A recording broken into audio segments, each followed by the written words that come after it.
Bismillahirrahmanirrahim. Assalamualaikum warahmatullahi wabarakatuh. Sebelum kita mempresentasikan tentang materi yang akan kami sampaikan, perlu kita ketahui bahwa ejaan bahasa Indonesia bisa menjadi kebiasaan untuk semua orang. Maka dari itu, kelompok kami akan membahas mengenai penyebab, solusi, manfaat, dan beberapa contoh mengenai ejaan bahasa Indonesia. Untuk pembahasannya, mari kita simak ya. Halo semuanya, kenalin aku Filatusannya dengan NIM akhir 066 dari kelas 2024D dari prodi S1 PG PAUD. Halo semuanya, perkenalkan nama aku Reza Mutiara Rashida, NIM akhir 126 dari kelas 2024D. Aku dari prodi S1 PG PAUD.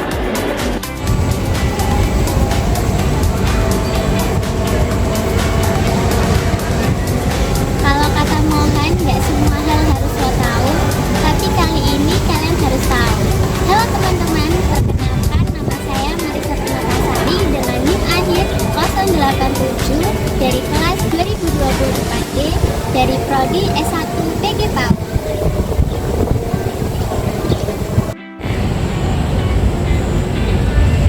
Kalau kata pepatah, tak kenal maka tak sayang. Maka dari itu, mari kita kenalan supaya tercipta rasa sayang. Hai semuanya, aku Fajar Terawati dengan NIM akhir 187 dari kelas 2024D dengan prodi S1 PG PAUD.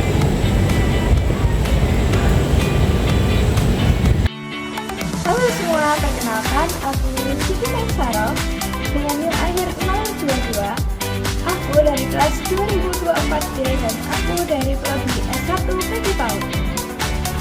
Assalamualaikum warahmatullahi wabarakatuh. Halo semua, perkenalkan nama aku Sofia Cahyani Putri dengan 3 NIM akhir 063 dari kelas 2024D. Aku dari prodi S1 Pendidikan Guru Pendidikan Anak Usia Dini. Perkenalkan, nama saya Muhammad Arkan Ambiyu dengan NIM akhir 165. Saya dari kelas 2024A dari prodi Pendidikan Guru Anak Usia Dini.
Pada pembahasan yang pertama yaitu mengenai faktor penyebab kesalahan ejaan bahasa Indonesia. Perlu teman-teman ketahui bahwa terdapat beberapa faktor penyebab terjadinya kesalahan pada penggunaan ejaan bahasa Indonesia yang meliputi beberapa poin. Di antaranya adalah: pertama, kurangnya pemahaman aturan ejaan yang benar. Kedua, penulisan yang terburu-buru atau kurang teliti sehingga terjadi kesalahan. Ketiga, penggunaan kata atau ungkapan yang tidak sesuai dalam konteks bahasa Indonesia. Keempat, kurangnya minat baca menyebabkan penurunan pemahaman dan pengetahuan tentang aturan ejaan. Kelima, faktor lingkungan yang tidak mendukung penggunaan bahasa Indonesia yang baik. Keenam, kesalahan ejaan yang sudah menjadi kebiasaan dan sulit untuk dihilangkan. Ketujuh, kemajuan teknologi dan perubahan dalam penggunaan bahasa Indonesia dapat menyebabkan perubahan ejaan dan aturan yang diikuti.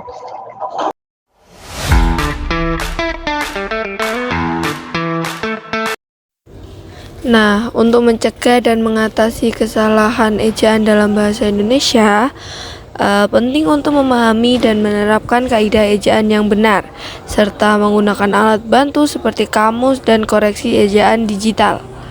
Selain itu, meningkatkan kemampuan membaca dan menulis secara aktif, serta belajar dari kesalahan juga sangat penting untuk meningkatkan keakuratan ejaan dalam tulisan. Adapun solusi yang dapat dilakukan antara lain, yang pertama ialah mempelajari dan pahami Pedoman Umum Ejaan Bahasa Indonesia atau PUEBI, di mana PUEBI merupakan pedoman resmi yang menetapkan aturan ejaan bahasa Indonesia. Pelajari dan pahami aturan-aturan di dalamnya, seperti penggunaan huruf kapital, tanda baca, dan penulisan kata-kata tertentu.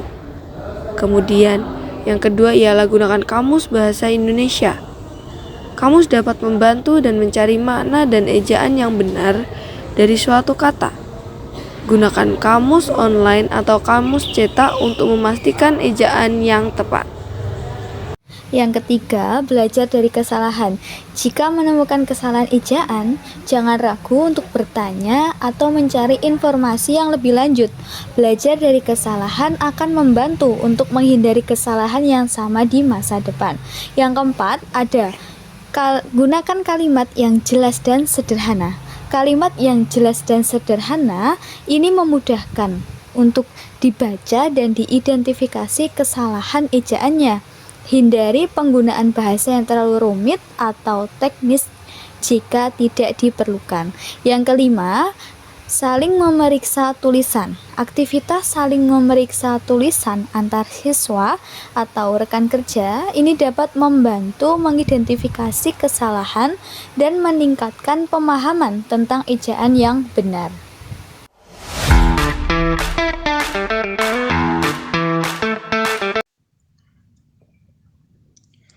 Penggunaan ejaan bahasa Indonesia yang benar sangat penting karena dapat meningkatkan kualitas komunikasi tertulis, memastikan pesan tersampaikan dengan jelas, dan menunjukkan profesionalisme. Ejaan yang tepat membantu dalam pembakuan tata bahasa, pemilihan kosakata, dan pemahaman pembaca terhadap tulisan. Berikut ini adalah beberapa manfaat utama penggunaan ejaan bahasa Indonesia yang benar. Yang pertama, yakni menyampaikan makna dengan tepat, di mana ejaan yang benar membantu dalam menyampaikan pesan tertulis secara akurat dan jelas, sehingga mencegah terjadinya miskomunikasi atau salah tafsir. Yang kedua, yakni pembakuan tata bahasa, di mana penggunaan ejaan yang baku membantu dalam membentuk dan memelihara standar bahasa Indonesia yang baik dan benar. Yang ketiga, yakni pembentukan kosakata yang baku, di mana ejaan yang tepat membantu dalam penggunaan kosakata yang baku dan menghindari kesalahan dalam penggunaan kata-kata baru atau kata serapan. Selanjutnya, yang keempat, yakni penyaringan unsur bahasa asing. Ejaan membantu dalam penyaringan unsur bahasa asing yang masuk ke bahasa Indonesia, sehingga tidak merusak keaslian dan makna dari kata-kata tersebut. Yang kelima, yakni meningkatkan pemahaman pembaca. Ejaan yang benar membuat tulisan lebih mudah dipahami dan dibaca oleh pembaca. Yang keenam, yakni menunjukkan profesionalisme. Penggunaan ejaan yang tepat menunjukkan perhatian pada detail dan profesionalisme dalam penulisan, terutama dalam konteks akademik atau profesional. Yang ketujuh, yang terakhir, yakni menjaga reputasi. Kesalahan ejaan dapat mengurangi kredibilitas seseorang penulis atau lembaga, sehingga penggunaan ejaan yang benar membantu menjaga reputasi.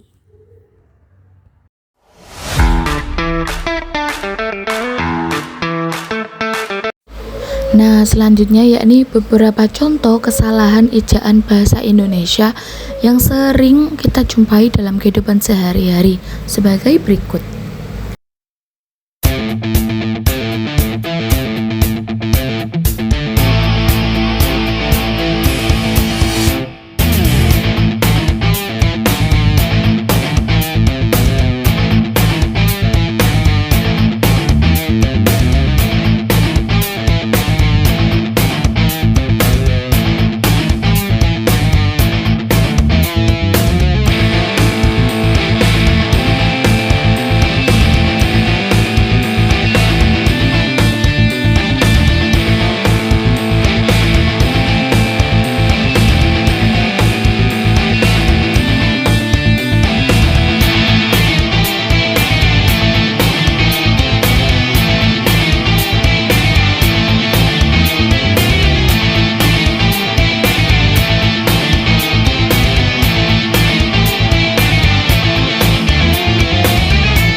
Nah, itu dia tadi beberapa contoh kesalahan ejaan yang biasanya atau bahkan sering kita jumpai dalam kehidupan kita sehari-hari. Oke teman-teman semua, kita telah sampai di penghujung presentasi, lebih tepatnya di akhir presentasi dari kami, yaitu yang telah kita bahas mengenai penyebab, solusi, manfaat, dan beberapa contoh mengenai ejaan bahasa Indonesia. Dan sebelum saya menutup presentasi dari teman-teman kami, saya akan menyampaikan beberapa motivasi untuk teman-teman semua, bahwa barang siapa yang bersungguh-sungguh akan dapat. Di sini maksud dari barang siapa yang bersungguh-sungguh akan dapat adalah barang siapa yang bersungguh-sungguh untuk menuntut ilmu, maka ia akan mendapatkan apa yang dia inginkan. Terima kasih. Sekian dari kelompok kami. Wassalamualaikum warahmatullahi wabarakatuh.